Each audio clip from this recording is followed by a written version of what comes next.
Hi folks, this is Doug from willspy Investigations. I've done a number of videos about my company, my agency.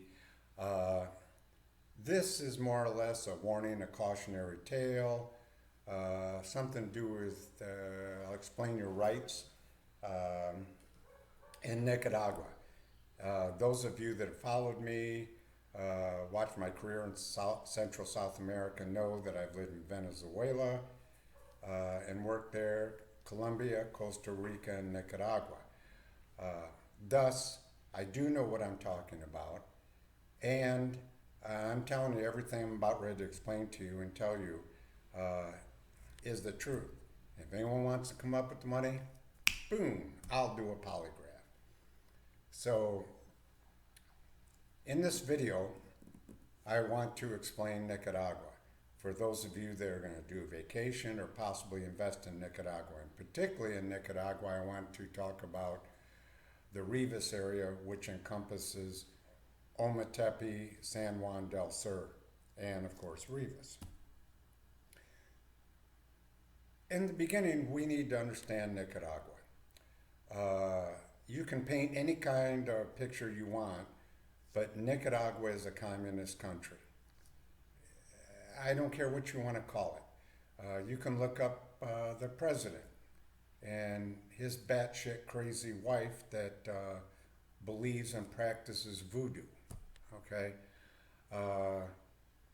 his only friends are Madeira and Cuba, and a couple other crazy people.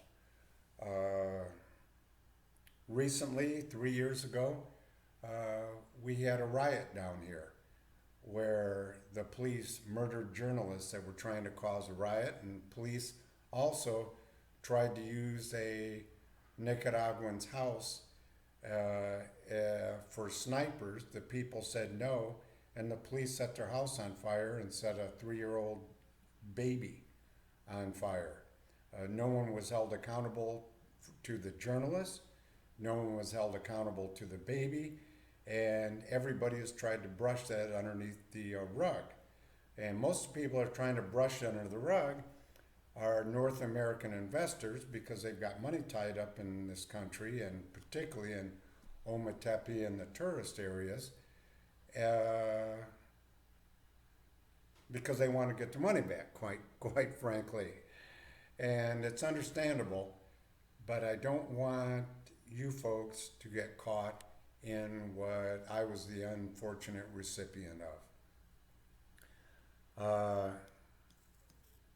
And it's not just me, so I'm not trying to play the woe is me game. In Rivas a few years ago, the corrupt chief of police picked up a North American on some trumped up charges, put him in a gulag type prison that he runs over there, almost killed this older guy. North Americans were taking him food, meds, blankets, etc. And he ended up having to pay off the chief of police over there somewhere from the area of $40,000 to $70,000. Liquidated all of his properties, got the bejeebers out of Nicaragua. More recently, the Nicaraguan government murdered a Navy vet in a prison here during a riot, and some people said, well, he was in prison. Well, he was in prison on illegal charges to begin with. So if he wasn't in prison under these illegal charges, he wouldn't have got murdered by the police. So, you got to keep that in mind. Was he in prison? Yeah. Should he have been there? No.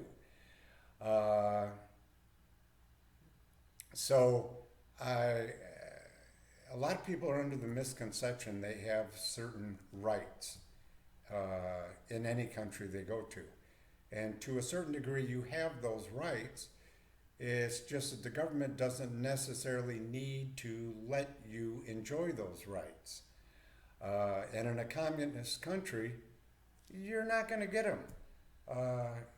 You can look in North Korea.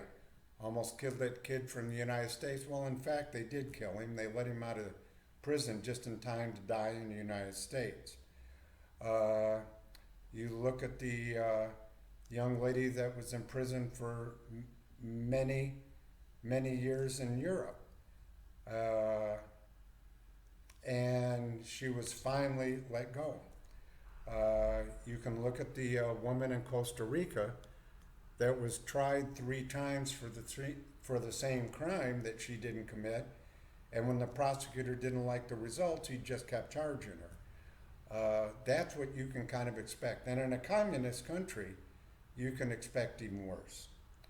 So I wanted to bring you up to speed on what happened to me to make sure you didn't fall into the same pitfall. Approximately 3 years ago, I moved to the little island of Ometepe. I rented a little house from Norland Hernandez and his wife. I and 3 other North Americans later found out Norland didn't own shit. They were owned by his wife, Esperanza. One couple was in there for only a month. They were going to be there for 3 months. They bailed out because Norland would get drunk and harass them. Another wonderful woman from Canada that is still my best friend. She was going to be there for an extended stay. She bailed out after a month and a half. Same thing, Norland was a drunk and was messing with her all the time. Then there was a great guy, a union plumber, union electrician from the United States. He moved into a little house they rented. He was going to be there for an extended period of time. Had to replace the wiring in the house, as did I, because I had fires in there. Had to put a stainless steel sink in the house. Both of us had to make major improvements to the house. He spent $100 or $200. I spent about $400 or $500 trying to get the little house I was renting from him safe.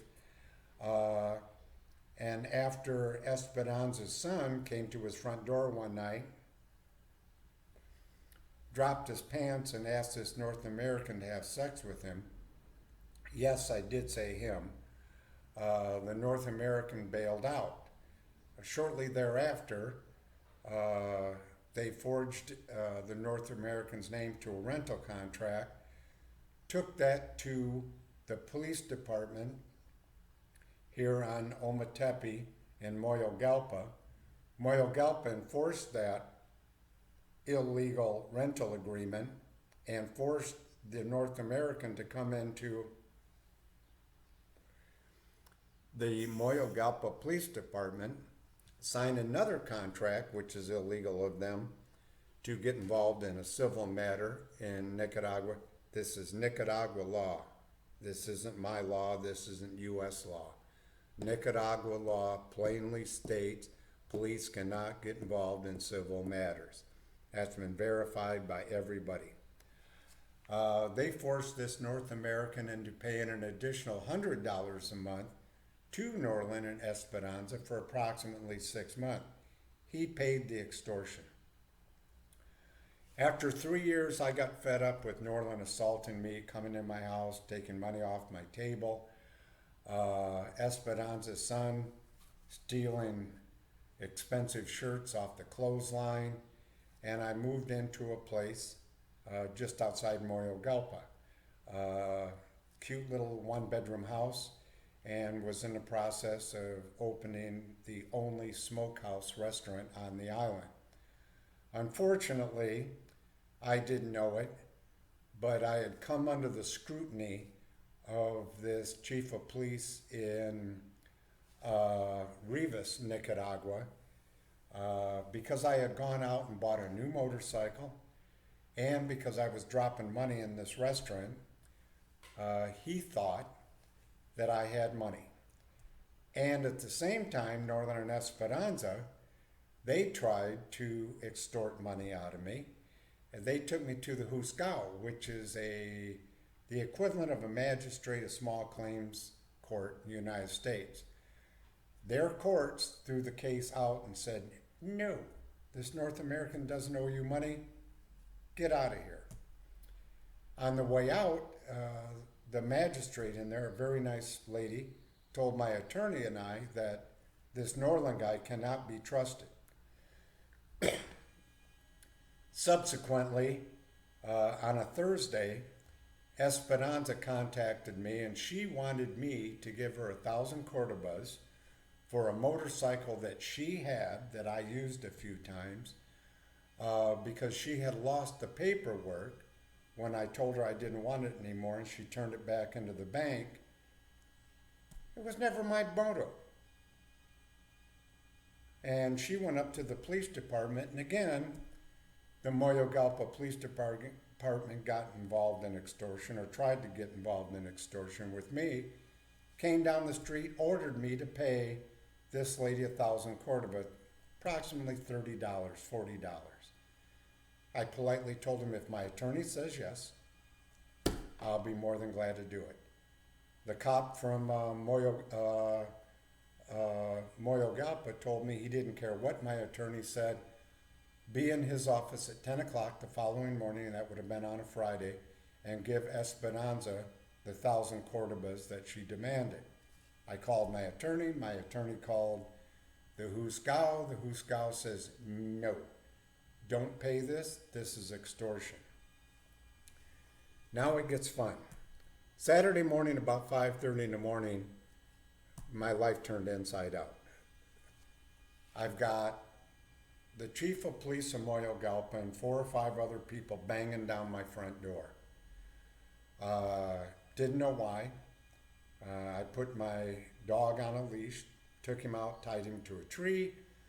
They gave me about 2 minutes to pack up 3 bags of clothes and this computer. Put me in the back end of the truck. They threw my dog up in the back end of the truck. I asked them again why they're doing this to me. I had filed for my residency. I was legal in Nicaragua.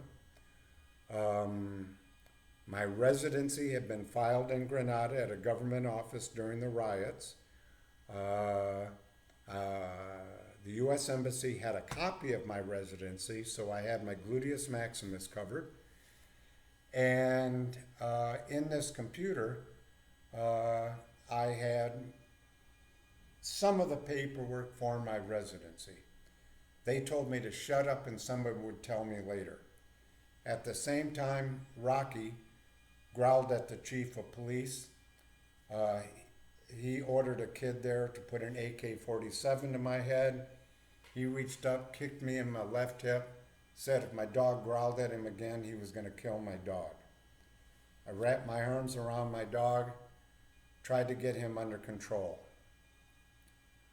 We got on the boat and got over to Rivas. On the way out of the house, I had picked up about 900 Cordobas,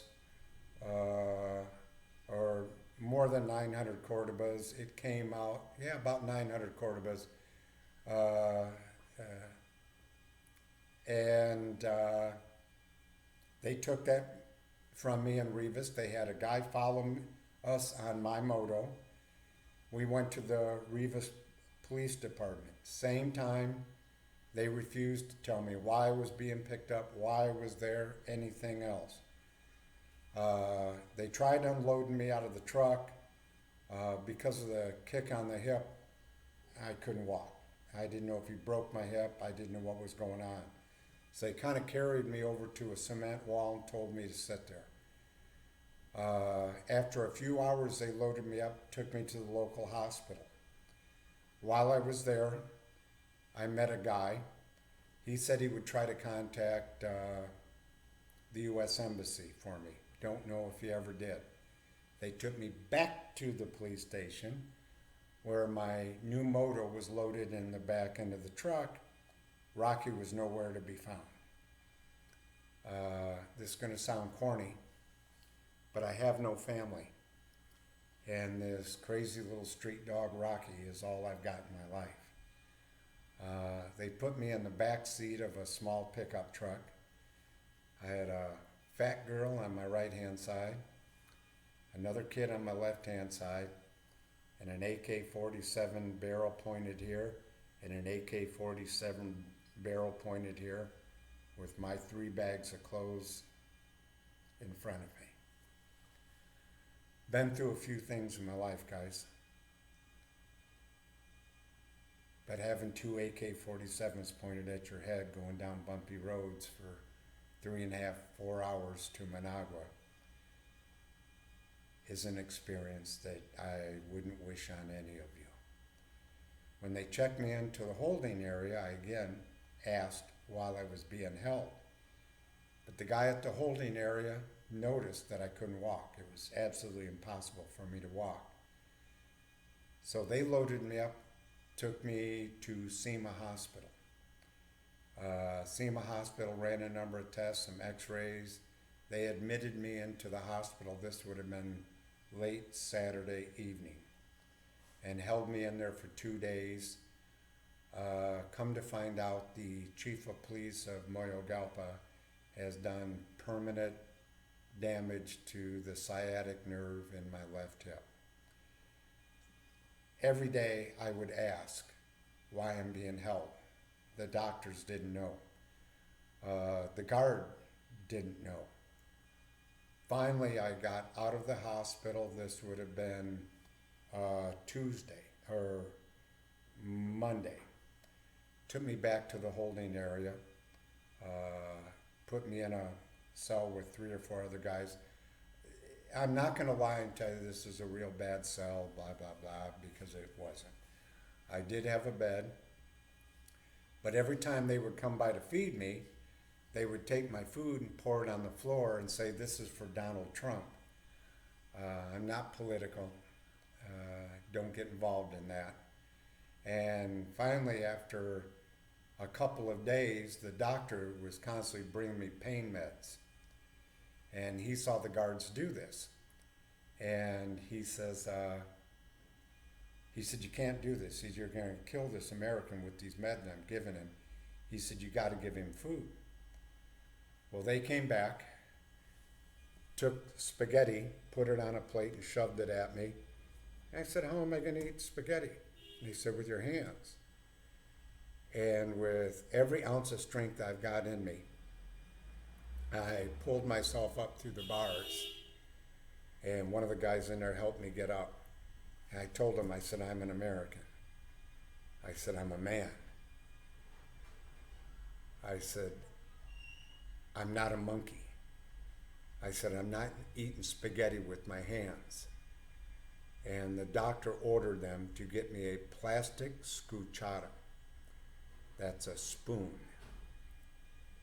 And after that,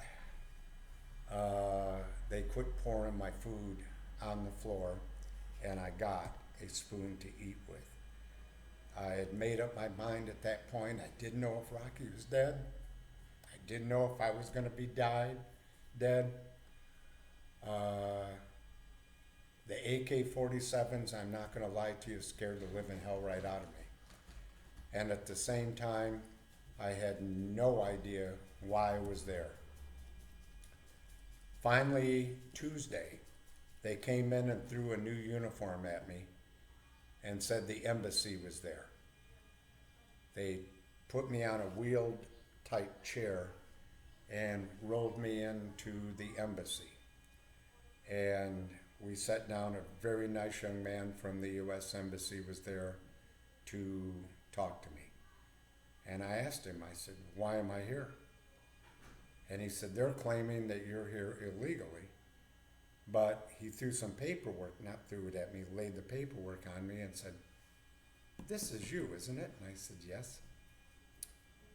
He said, "You filed for your residency." He says, "You're here legally." I said, "Yeah." He says, "Give me a minute." So, okay, fine. He walks out of the office and comes back in about 5 minutes later on a scratched piece of paper, no charge sheet. He turns around, he said, "This is what they're getting ready to do to you." He says, "They're going to charge you, or they're going to investigate, not charge you, with destruction of private property when you put the new sink in Esperanza's house. Destruction of private property when you and your friend rewired Esperanza's house. Why you're not paying taxes to the Nicaraguan government on your Costa Rica corporation.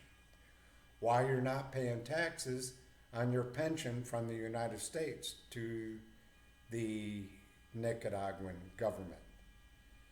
He said, and he said, the best one, he said, out of this farce, he said, they're going to investigate you for drunk driving on your moto, but they don't have a breathalyzer, field sobriety, they don't have anything, they don't have a witness, they don't have you ever being pulled over for drunk driving.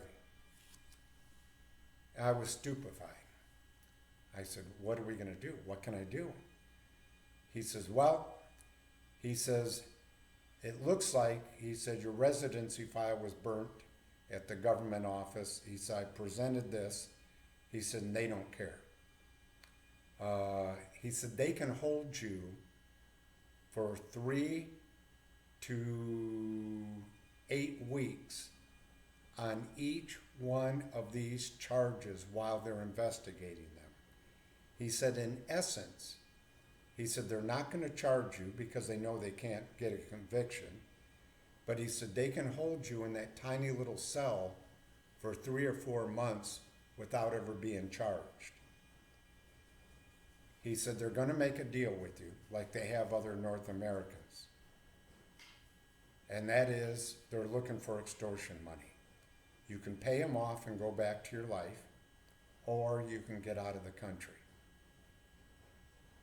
I looked at him and said, I don't have big money. I said, I don't have big money. Yeah, I said, I make $2 grand, $3 grand a month for my agency. I've got my pension, you know how much that is. But I said, as far as me coming up with big money like was paid off to the guy in Rivas, I don't have it. He says, well, he said, let's see what happens. He said, I'll be back in a couple of days. The following day, I get a note slipped to me from one of the guards. The chief of police of Rivas wanted $20,000, and I could go back to Ometepe free and clear. So I don't have it. At the same time I met with this guy, I said, what about the same time I met with the embassy, I said, what about the money they took from me? He said, well, he said, they're going to keep $500. They're going to give you 400 of it back. I said, what happened to the 5? He said, they've admitted that they've taken it, but they won't admit why they're keeping the 5. You remember Norland was trying to extort me for 5? Mysterious how that number just pops right up. So I give the note back to the guard, tell him I don't have $20,000. Forget it. The following day he came back, he said, this is your last chance, gringo. $10,000 and you can walk and everything will be fine and everybody will forget this ever happened. Didn't happen. Couldn't do it. So a couple days later, the embassy came back. He says, I can get you out today. He said, and get you into another country. He said, but you got to forget your dog. I told him it's not going to happen. I said, I gave my word to the lady that gave him to me and to God when he was 4 weeks old that I would never abandon Rocky. I said, if I die in that fucking cell, nobody can ever say that I abandoned that little dog. He said, well, he said, it's going to take some time then. About 2 weeks later, or 7 days later, I apologize for the time. He came back. He says, okay. He says, they're going to give him his shots. They're going to pay the muchamo on your moto, and you're going to be out of here in a few days. Now, you're going to think I'm lying to you, and I don't give a rat's ass. That would have been on Thursday or Friday. Saturday morning, I woke up, and I'm still popping these meds that doctors coming by 3 times a week. Don't know what it was. I was seeing colors. I was seeing the veins, blood running in the back into my veins. It was like a bad acid trip, bad mescaline. It was the guys I was in there with. This was a holding area. This wasn't a charging area like for arraignments. People come, people go. They were really, really, really good to me. One of the guards gave me 2 mattresses because my hip was so screwed up. Saturday morning, all of us wake up to a dog barking on the other side of the wall. And I thought it was the meds. And I said, "Do you guys hear the pedal?" And they're like, "Yeah." And I said, "It's me, pedal. It's my dog." And they were like, no, Gringo, it's not. And I said, "Yeah, it's the pastillas, it's the pills." And we heard this barking for 2-3 hours. And I said, "I'm telling you, it's Rocky, it's me, pedal." And they smiled and they pacified me, and I nodded back off. Sunday morning, I'm laying there. One of the good guards came up, and he said, "What's the name of your pedal?" And I says, "Rocky. He's named after Jim Rockford." Everybody else thinks he's named because Jim Rockford, the private investigator. Everybody else thinks he's named after the fighter. And I said, "Is me pedal aquí?" And he smiled and he said, "Sí." And I thought he was screwing with me. I said, "The color of the pedal." He said, "Blanco and negro." Black and white. And I'm telling you, I started to cry. And the guys in the cell, even they were patting me on the back. And they said, "You and Rocky are going to be together again." A few days later, after more paperwork, after Rocky had his shots, after paperwork on my moto to get it out of the country, they came to me. The embassy first. He said, "You're getting out tomorrow morning at 5 o'clock in the morning. They're going to transport you to the border." They put Rocky and I and my moto in the back end of a truck. And with with 2 more, AK-47s pointed at my head, we took off at the border. I'm going to leave this at this right now because the adventure continues. But don't make the mistake, folks, of going to Ometepe Island, Rivas area, San Juan del Sur area, and think that number 1, you can call the embassy. Number 2, just because you file for your residency and your passport and everything is clean, your record's clean, that you're safe. Because it's not true. Corruption, extortion is alive and well. And even if you don't have money, but they think you have money, and particularly if you're alone, they can, and they will come at you. And the Moyogalpa Police Department and the Rivas Police Department made it perfectly clear. My attorney and another attorney and the U.S. Embassy, all 3 of them said everything that was done to me for the previous 3 weeks was illegal under Nicaragua law. Hello, darkness, my old friend.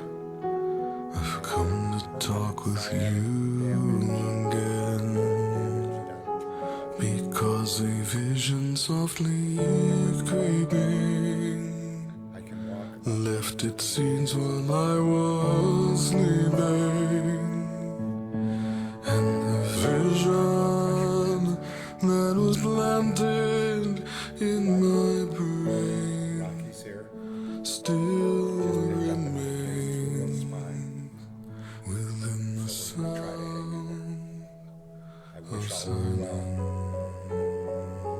In restless dreams I walked alone,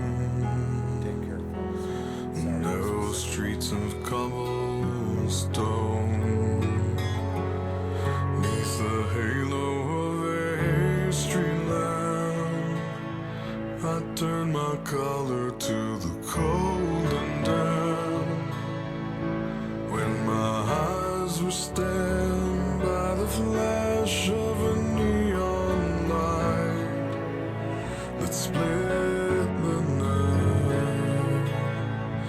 touch the sound of silence. And in the naked light I saw 10,000 people, maybe more. People talking without speaking. People hearing without listening. People writing songs and voices never shared. And no one dared disturb the sound of silence. Fool said I, you do not know. Silence like a cancer grows. Hear my words and I might teach you. Take my arms and I might reach you. But my words, like silent raindrops, fell and echoed in the wells of silence. And the people bowed and prayed to the neon god they made. And the sign flashed out its warning, and the words that it was forming. And the sign said the words of the prophets are written on the subway walls and tenement halls, and whispered in the sound